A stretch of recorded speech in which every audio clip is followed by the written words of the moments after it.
Hello बच्चों, एक नए वीडियो में आपका फिर से स्वागत है। कैसे हैं? ठीक है ना? मैं दिल से उम्मीद करता हूं कि आप लोग अच्छे होंगे, स्वस्थ होंगे, मस्त होंगे, ज़बरदस्त होंगे। और आप लोगों को घबराने की ज़रूरत नहीं है। आप लोग मेहनत करते रहिए, पढ़ते रहिए, आगे बढ़ते रहिए, अपनी माँ बाप की सेवा करते रहिए। कहीं ना कहीं अंबर में नहीं तो धरती पे ही स्वर्ग मिल जाएंगे। और एक बात और रे भैया, अगर आप मेरे चैनल में नए हैं तो वेलकम है, और जिसको पढ़ने का मन नहीं है उसके लिए मेरे पास समय कम है। हाँ, एक चीज़ और, अगर आप मेरे चैनल में नए हैं तो सब्सक्राइब बटन को चीप दीजिएगा और बेल आइकन बटन को टिप दीजिएगा। सब्सक्राइब बटन को चीप दीजिएगा और बेल आइकन बटन को टिप दीजिएगा, यानी चैनल को सब्सक्राइब कर दीजिएगा। इससे क्या होगा कि जब मैं अपने चैनल पर वीडियो अपलोड करूंगा तो नोटिफिकेशन सबसे पहले आपके मोबाइल तक पहुंच जाएगा, जिससे आप समझ जाएंगे कि वीडियो डाला गया है। तो चलिए शुरू करते हैं आज के इस टॉपिक को। आज का इस टॉपिक क्या है बच्चों? अभाज्य गुणनखंड विधि से गुणनफल निकालना है। अभाज्य गुणनखंड विधि से गुणनफल निकालना है, गुणनफल ज्ञात करना है। अभाज्य गुणनखंड तो आप लोग पढ़े होंगे, लेकिन गुणनफल किस प्रकार से निकलता है आइए देख। तो मान लीजिए दोस्तों, हम लोग कोई संख्या ले लेते हैं 30 को। 30 को जब हम लोग अभाज्य गुणनखंड करेंगे तो कुछ इस प्रकार से हमारा टूटेगा। 2 से कीजिए तो 2 से 15 बार में टूटेगा। अब ये विषम संख्या है बच्चों, तो ये 2 से नहीं कटेगा, हमारा 3 से कटेगा। 3 पचे 15 हो जाता है। अब 5 को हम लोग एक बार फिर आगे बढ़ा सकते हैं या नहीं भी बढ़ा सकते हैं। 5 को 5 से काटेंगे तो एक बार में हमारा आ जाएगा। देखिए, जब 1 आ गया अंतिम में तो इसका मतलब है आगे हमारा स्टेप अब नहीं बढ़ेगा। जब भी 1 आएगा अंतिम में छोड़ देना है। तो कुछ इस प्रकार से हमें लिख लेना है 30। अब 2 कितना बार आया बच्चों? हमारा 1 बार। 3 हमारा कितना बार आया? 1 बार। 5 हमारा कितना बार आ चुका है? 1 बार। 1 को हम लोग लिख भी सकते हैं यहाँ पे गुना में, और नहीं भी लिख सकते हैं। तो कुछ इस प्रकार से हमारा आंसर आ गया है। देखिए, अभाज्य गुणनखंड विधि से गुणनफल। अब देखिए बच्चों, यहाँ पे हम 2 को गुना करेंगे 3 से तो 6 आ जा रहा है। अब 6 से गुना करेंगे 5 से तो 30 आ जा रहा है। ये 30 हमारा आ जा रहा है, इसका मतलब हमारा ये सही हो रहा है। इधर से भी हम लोग गुना कर सकते हैं बच्चों। 5 को 3 से तो 15 आ जा रहा है। 15 को 2 से करेंगे तो 30 आ जाएगा। इस प्रकार से हम लोग इसको निकाल सकते हैं। तो आई होप आप समझ गए होंगे इस क्वेश्चन को। आप लोग लिख लीजिए।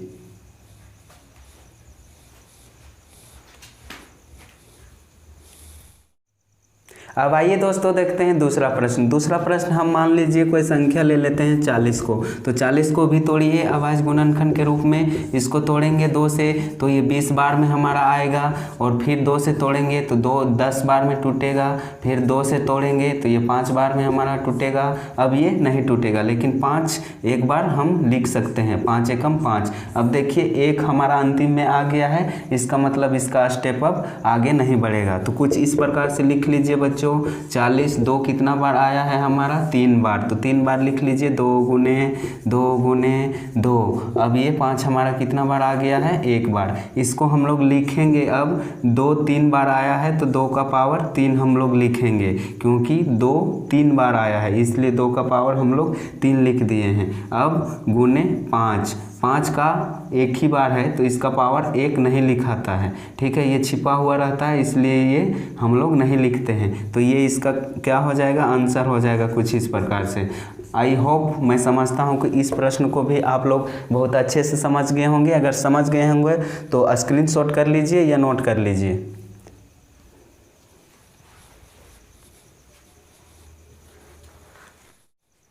अब आइए दोस्तों, देखते हैं तीसरा प्रश्न। तीसरा प्रश्न हमारा क्या है? मान लीजिए हम संख्या ले लेते हैं 45 को। 45 को कुछ इस प्रकार से लिख लिए हैं। इसका हम लोग अभाज्य गुणनखंड करेंगे तो ये 2 से हमारा नहीं जाएगा। तो 2 से नहीं जाएगा तो 3 से ट्राई करेंगे। तो 3 से ट्राई करेंगे तो 3 एकम 3, यहाँ बचा 1 और 1 बचा तो इधर 15 हो गया। तो 3 बचे 15 हमारा कुछ इस प्रकार से निकल के आ जाएगा।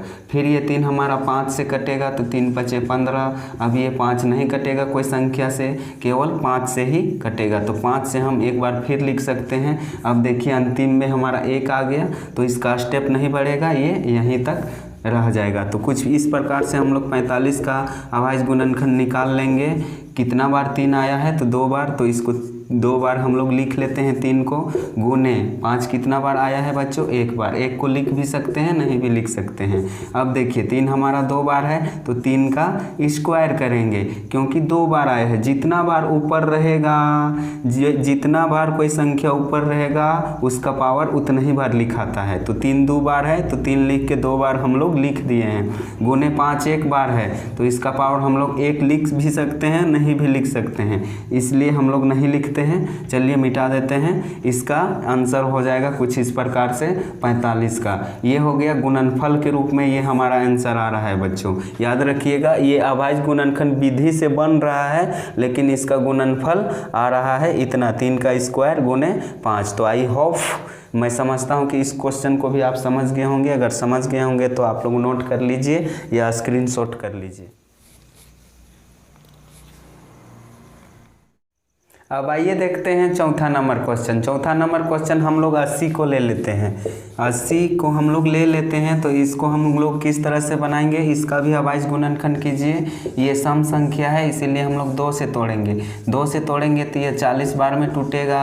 फिर 40 सम संख्या है, तो 2 से ही ऑटोमेटिक टूटेगा 20 बार में। देखिए 20 दूनी 40, या 2 से 20 बार में गुना करेंगे तो 40 आ जाएगा। इस तरह से ये भी सम आ गया है, तो 2 से टूटेगा 10 बार में। अब देखिए ये भी 2 से टूटेगा 5 बार में। ये 5, अब कोई भी संख्या ऐसा नहीं है जो टूटेगा, ये 100 से ही टूटेगा। तो 5 से एक बार फिर से कर दीजिए। अब देखिए हमारा अंतिम में 1 आ गया है। इसका मतलब इसका स्टेप और आगे नीचे नहीं लिख सकते हैं, ये यहीं तक सीमित रह जाएगा।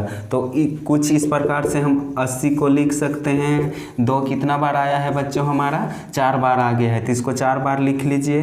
2 गुने 2 गुने 2 गुने 2, और 5 हमारा कितना बार आ चुका है बच्चों, 1 बार। 1 को लिख भी सकते हैं, नहीं भी लिख सकते हैं, ठीक है। अब इसको हम लोग क्या करते हैं, गुणनफल के रूप में लिखते हैं। 2 देखिए कितना बार आया है, 1 2 3 4, तो 2 का पावर हम लोग 4 करेंगे।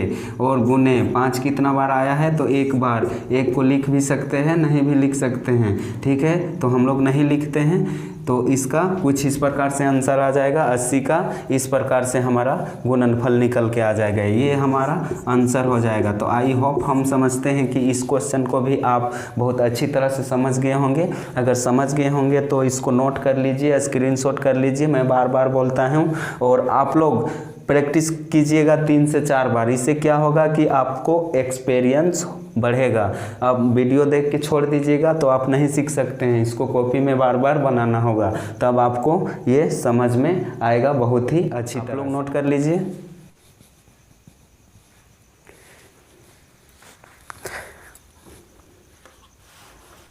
अब चलिए दोस्तों आगे बढ़ते हैं 5वां नंबर क्वेश्चन की ओर। 5वां नंबर क्वेश्चन हम लोग ले लेते हैं 70 को। 70 को अभाज्य गुणनखंड कीजिए। ये सम संख्या है, इसीलिए हम लोग 2 से तोड़ेंगे। विषम रहता तो 3 से देखते हैं। सबसे पहला कोई भी संख्या रहे, अभाज्य गुणनखंड हम लोग जब भी निकालेंगे तो 2 से देखेंगे। अगर सम संख्या रहे तो, अगर विषम रहे तो सबसे पहले 3 से देखेंगे। अगर ये 3 से नहीं जाएगा तो 5 से देखेंगे, आगे देखते जाएंगे। तो ये सम है तो हम लोग 2 से करेंगे, तो ये 35 बार में हमारा कटेगा। अब ये 35 हमारा विषम संख्या है, तो 2 से नहीं कटेगा, ये हमारा जाएगा बच्चों 3 से। 3 से भी नहीं जाएगा क्योंकि ये 35 है, 3 के पहाड़ा में 35 नहीं आता है, तो ये जाएगा सीधे बच्चों 5 से। तो 5 सत्ते कितना हो जाता है 35। ये 7 अब नहीं कटेगा, तो एक बार हम आगे इसको बढ़ा सकते हैं, ये समय से कट जाता है। कोई भी संख्या अगर कोई संख्या से नहीं कटे, कोई भी संख्या अगर कोई संख्या से नहीं कटे तो वह समय से कटता है। तो 7 को अगर 7 से भाग देंगे तो 1 बचेगा। अब देखिए हमारा ये सीमित हो गया है क्योंकि नीचे 1 आ गया है। जब भी नीचे 1 आ जाए बच्चों समझ जाना कि वो अभाज्य गुणनखंड अब आगे नहीं बढ़ेगा, वहीं तक सीमित रह जाएगा। तो इसको हम लोग कुछ इस प्रकार से लिख लेते हैं। 70 को 2 कितना बार आया है 1 बार, 5 कितना बार आया है 1 बार, 7 कितना बार आया है बच्चों 1 बार। तो इस प्रकार से लिख लीजिए, ये हमारा क्या हो जाएगा, इस प्रश्न का आंसर हो जाएगा। ये सिंगल सिंगल आया है बच्चों, 2 भी 1 बार आया है, 5 भी 1 बार, 7 भी 1 बार, इसलिए ये इसका डायरेक्ट आंसर हो जाएगा। जब भी ऐसा आए, ये सिंगल सिंगल एक बार आए तो सीधे आंसर इसको लिख दीजिएगा। तो आई होप, मैं समझता हूँ कि इस क्वेश्चन को भी आप लोग अच्छी तरह से समझ गए होंगे। आप लोग स्क्रीनशॉट ले लीजिए।